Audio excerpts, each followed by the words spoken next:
Ayat yang Pak JJ nyatakan ya barusan tadi, yaitu sebenarnya apakah untuk umat Kristen? Sedangkan Yesus hanya diutus hanya untuk Bani Israel saja, ya, dan dia menghakimi hanya untuk Bani Israel saja. Nah, apakah Yesus itu akan menyediakan surga untuk kalian umat Kristen?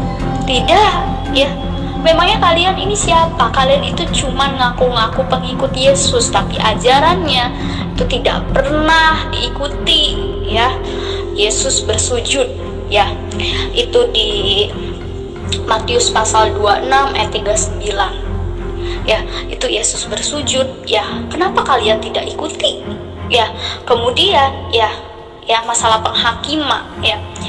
Itu Yesus itu hanya menghakimi bangsa Israel saja, bukan kalian umat Kristen, ya. Hal ini tertuang di dalam Matius pasal 19 ayat 28. Di situ dijelaskan, kata Yesus kepada mereka, "Aku berkata kepadamu, sesungguhnya pada waktu penciptaan kembali, apabila Anak Manusia bersemayam di tahta kemuliaannya, kamu yang telah mengikut aku akan duduk juga di atas 12 tahta untuk menghakimi ke-12 suku Israel." Baptislah mereka dengan nama Bapa dan Anak dan Roh Kudus, ya. Itu pengen kita ngobrol kita pada pagi tadi. Sekarang, maukah Anda gua baptis dengan nama Bapa dan Anak dan Roh Kudus? Itu yang terpenting untuk kehidupan dunia akhirat, ya, Re? Oke, bagaimana? Setuju atau enggak? Oke, Re? Maksudnya tuh ya katanya di apa sih Matius pasal 27 atau 28 ayat 19. Nah, di situ dijelaskan ya bahwasannya tertuang, baptislah dan Injil dan terbarkanlah Injil ke segala seluruh makhluk. Nah, kan kata Pak JJ ya, itu seluruh makhluk itu kan kata Pak JJ itu mencakup semua bangsa. Nah, tapi di situ kan seluruh makhluk. Lah, seluruh makhluk itu kan bisa kita simpulkan makhluk itu bukan hanya manusia aja dong. Tumbuhan, hewan pun itu makhluk. Ya nggak sih? Nah, itu yang saya permasalahkan hingga kini itu loh kepada Pak JJ itulah. Silakan scroll itu VN saya itu ya. Matius 28 ayat 19 yang berbunyi, baptislah mereka dengan nama Bapa dan Anak dan Roh Kudus. Artinya harus Anda dibaptis dengan nama Bapa, Anak dan Roh Kudus itu kepada manusia, dan hingga disebut tentang binatang-binatang, ya. Jadi Anda harus dibaptis dengan baptisan Rasul Yohanes, yaitu pertobatan, diselamkan dengan air dan dibaptis dengan api Roh Kudus, agar Anda mendapat keselamatan dunia dan akhirat, yaitu baptisan air dan baptisan api Roh Kudus. Kalau Anda enggak menerima baptisan air ini atau baptisan pertaubatan, ataupun Anda enggak menerima baptisan api Roh Kudus, itu terserah ke Anda, karena ini menyangkut tentang keimanan, percaya dan menerima Yesus sebagai Tuhan dan Juru Selamat, dan percaya bahwa Yesus mati di kayu salib untuk menghapus dosa Anda. Anda percaya atau enggak? Itu yang terpenting, ya, Re? Oke? Sekedar menanggapi VN dari Pak JJ. Jadi gini ya Pak JJ, ya. Pak JJ itu kan membawa ayat di Matius ya pasal 28 ayat 19 ya kalau nggak salah ya. Jadi gini Pak JJ ya, itu kan Yesus ya. Yesus itu kan diutus hanya untuk kaum Bani Israel saja. Ya, hal ini jelas tertulis di dalam Bible Pak JJ sendiri, itu khususnya di Matius pasal 10 ayat 5 sampai 6.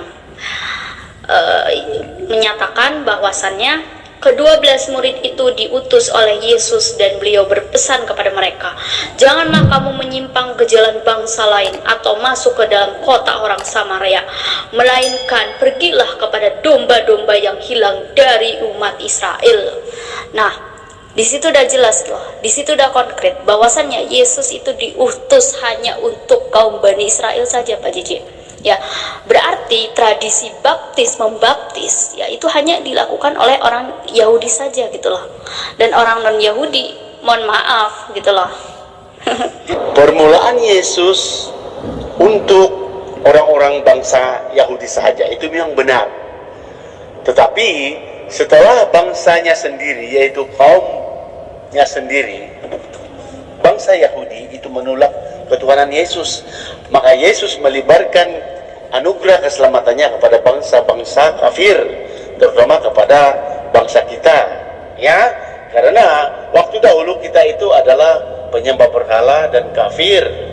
Tetapi setelah Injil itu diperluaskan, dilebarkannya kepada seluruh bangsa-bangsa di dunia ini, maka kita pun menjadi umat pilihan, yaitu secara umat pilihan orang-orang yang kudus yang ditahirkan di dalam darah Kristus, ya.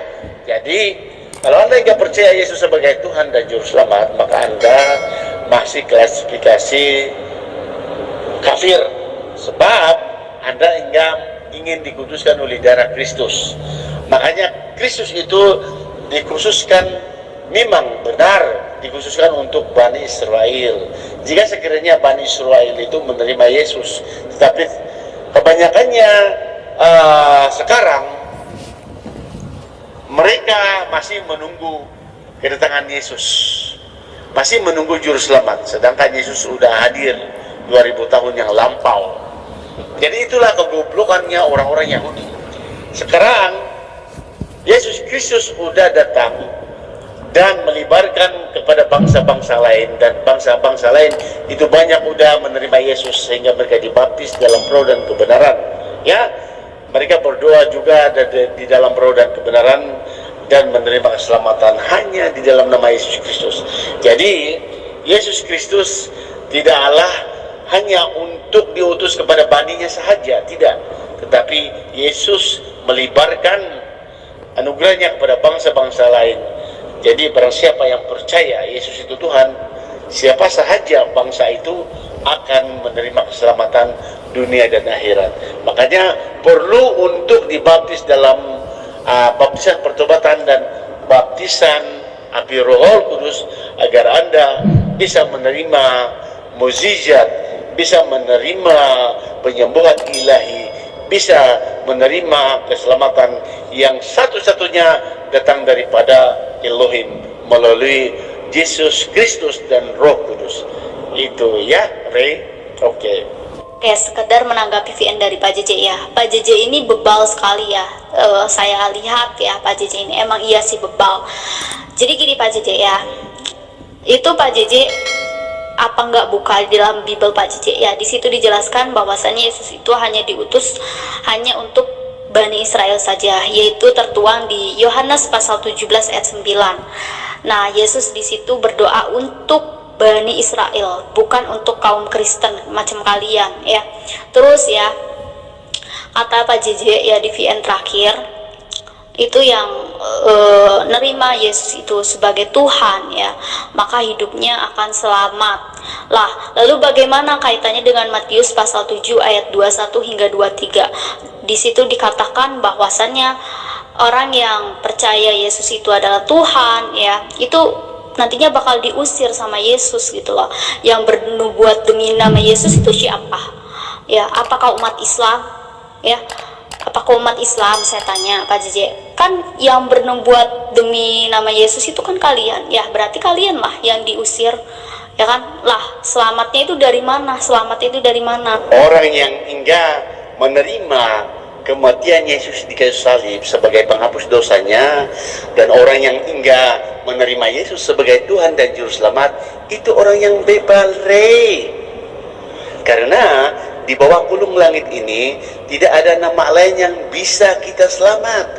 Hanya di dalam nama Yesus Kristus itu satu-satunya jalan keselamatan dunia akhirat.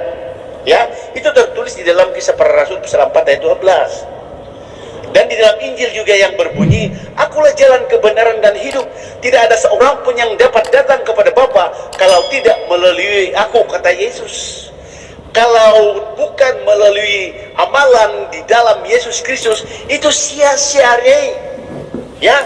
Segala amal ibadat 5 waktu ya, sholat 5 waktu ritual pusing-pusing tawaf ke Mekah, itu hanya sia-sia, itu hanya ajaran manusia dan bukan ajaran daripada Tuhan yang sebenar. Itu harus Anda ketahui, Makanya 5 kali udah gua naik haji, itu semuanya tidak berguna.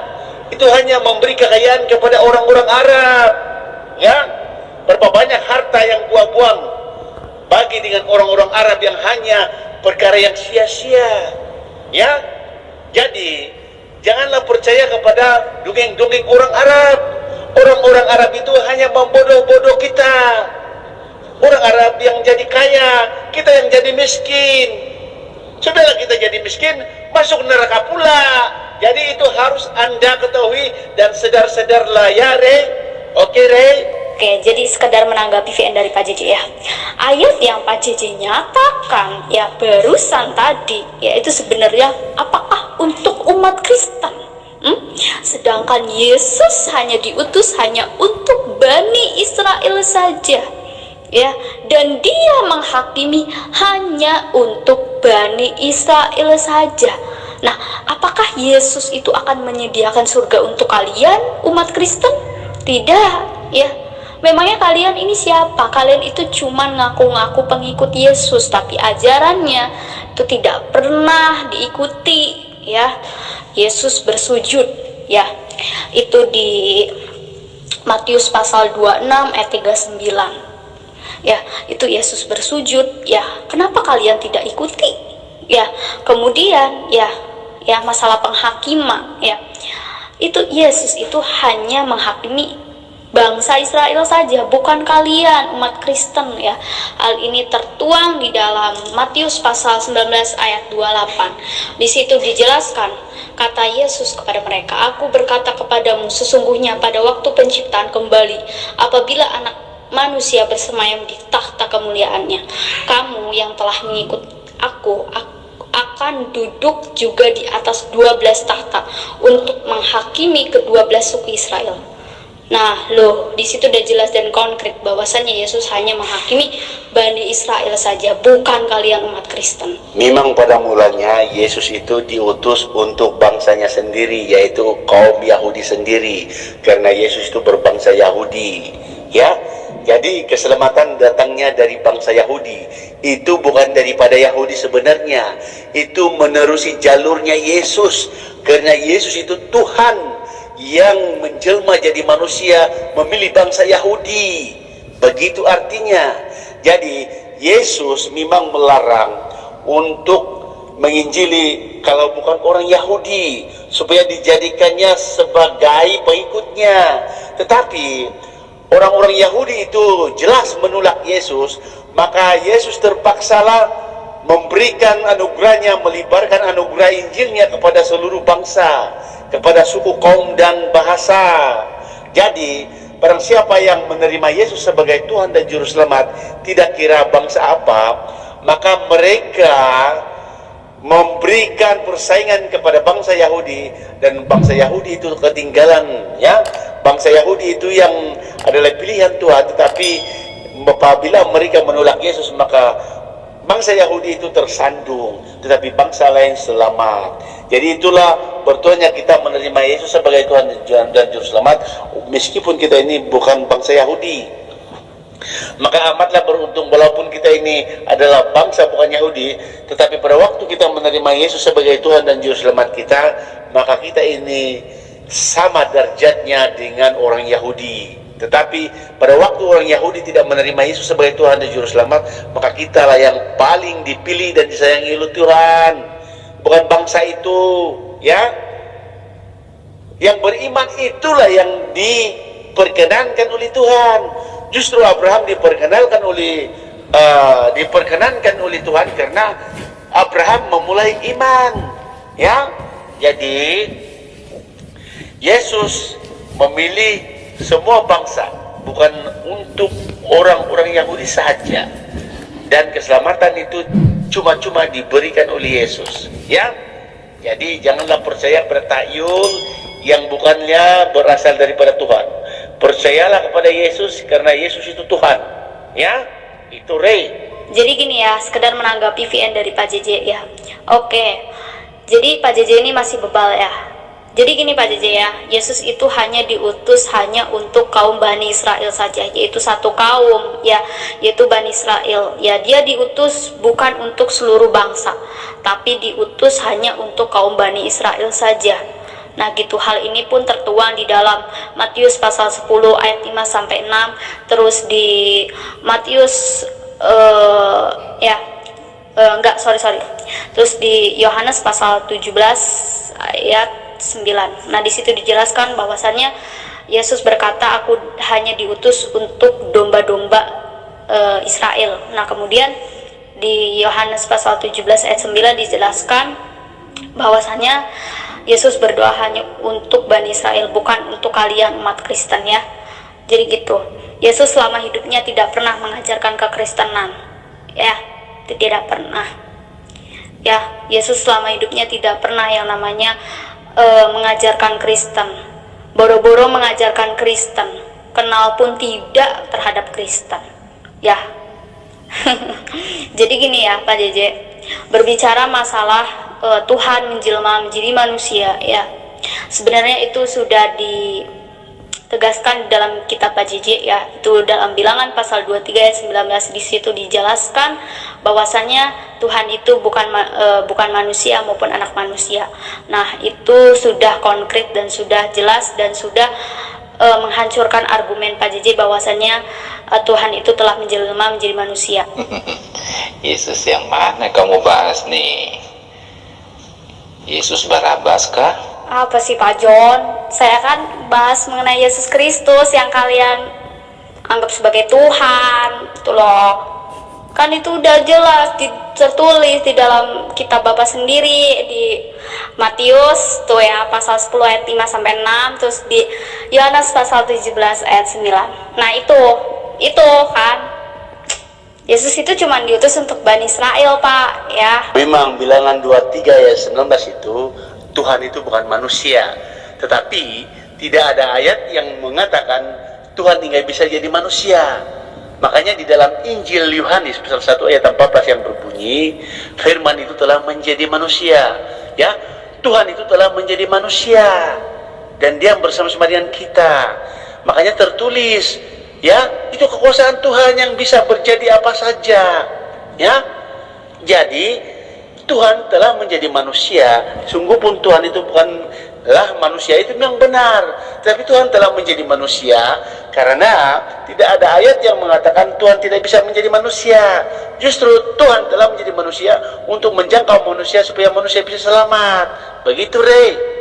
Jadi gini Pak JJ ya, orang udah jelas kok di Bilangan pasal 23 ayat 19, di situ dikatakan bahwasannya Tuhan itu bukan manusia maupun anak manusia ya, tapi umat Kristen ini masih bebal kalau misalkan Yesus itu adalah jelmaan dari manusia gitu loh. Padahal kan Tuhan ya itu sudah jelas ya berfirman bahwasannya aku ini loh bukan manusia maupun anak manusia gitu loh. Nah gitu kan Pak JJ ya kan. Nah kemudian ya gini diibaratkannya ya, seseorang pemahat ya itu tidak akan yang namanya menjadi barang yang diciptakannya gitu loh. Begitu pula Tuhan Tuhan tidak akan yang namanya menjadi barang yang diciptakannya, menjadi ciptaannya. Itu nggak maha kuasa, itu nggak maha kuasa Pak JJ. Itu tidak ada kemahakuasaannya jika Tuhan menjelma menjadi manusia. Itu saja tanggapan dari saya. Nggak apa-apa, walaupun manusia ngomong kepada kami orang Kristen itu bebal, nggak apa-apa. Memang kami itu bahan olokan, jadi kebodohan bagi orang yang nggak percaya Yesus itu Tuhan. Asalkan jangan aja Tuhan Yesus yang mengatakan kami bebal. Ya begitu Rey. Udahlah Rey, tinggalkanlah Islam. Karena Islam itu hanya direkayasa oleh ahli sunnah wal jamaah. Ya, itu bukan direkayasa oleh Tuhan. Jadi Anda sibuk-sibuk untuk sholat 5 waktu dan sebagainya, itu hanya mendirikan tiang agama dan tidak membawa keselamatan. Ya, begitu Rey. Yang penting Anda harus percaya Yesus itu menghapus dosa Anda, dan Yesus itu adalah juru selamat yang telah menjadi manusia yang memasukkan kita semua ke surga. Harus Anda ketahui itu, ya. Oke? Jadi gini ya, saya nggak mau meninggalkan Islam ya, karena Islam ini adalah agama rahmatan lil alamin. Ya, itu Pak JJ ya. Beda dengan Kristen ya. Kenapa saya tidak mau masuk Kristen? Karena Kristen itu menyembah kepada makhluk, ajaran menyembah kepada makhluk gitu loh ya. Masa iya manusia dianggap sebagai Tuhan? Gak logik lah ya. Gini ya, hewan aja gak mau kok menyembah sesama hewan. Kok bisa-bisanya ini manusia mengajarkan menyembah kepada sesama manusia? Apakah itu logik? Ya, jadi gini Pak JJ ya, kami ya sholat 5 waktu ya, itu kan termasuk perbuatan amal soleh. Nah, Allah akan memasukkan kita ke dalam surga kok, ke dalam jannahnya Allah ya, kalau kita emang taat ya, taat mentaati perintah Allah ya, kita bakal dimasukkan ke dalam surga sebagai balasannya. Karena gini, karena Allah itu adalah Tuhan yang menciptakan seluruh alam semesta ini Pak John ya. Hal itu tertulis di dalam Al-Quran surah An-Nahl ayat 65. Di situ dijelaskan bahwasannya Allah lah ya Tuhan yang menciptakan bumi dan langit beserta seluruh isinya. Itulah mengapa saya menuhankan Allah ya, karena Allah subhanahu ta'ala adalah Tuhan yang benar ya. Allah itu maha pengampun ya, maha pengampun Allah itu ya.